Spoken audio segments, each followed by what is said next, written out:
Bienvenue à toi aussi dans cette nouvelle vidéo. Si tu n'es pas abonné, veuillez vous abonner et activer la cloche des notifications pour ne rien rater. On commence. Une figure incontournable de la bande dessinée s'est éteinte. Patricia Lifoun, à l'origine du succès La Rose écarlate, laisse un vide immense dans le monde des bulles et des crayons. Le monde de la bande dessinée est en deuil.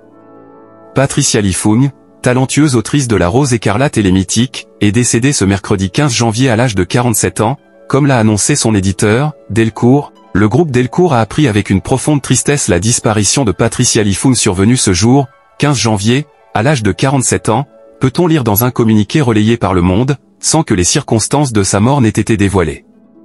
Son éditeur a tenu à saluer une artiste d'exception, dotée d'un talent rare pour raconter des histoires qui transcendent les âges et les cultures, un hommage qui témoigne de l'empreinte indélébile qu'elle a laissée dans l'univers de la bande dessinée. Retour sur le parcours hors du commun de Patricia Lifoun, véritable prodige de la bande dessinée.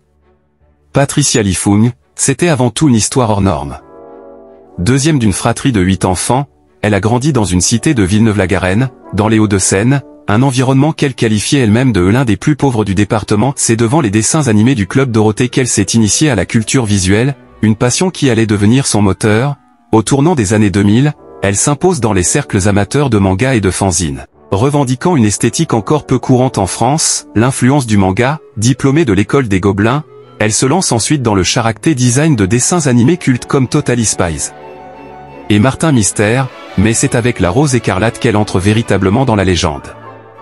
Succès immédiat pour ce projet, 1,2 million d'exemplaires vendus en langue française dès 2015, et le 21e tome, sorti en novembre 2024, prolongeait encore les aventures de Maud qui se retrouve désormais orpheline, comme des milliers de lecteurs. Merci de nous avoir suivis. Si vous n'êtes pas encore abonné, veuillez vous abonner, aimer et activer la cloche de notification pour ne rien rater.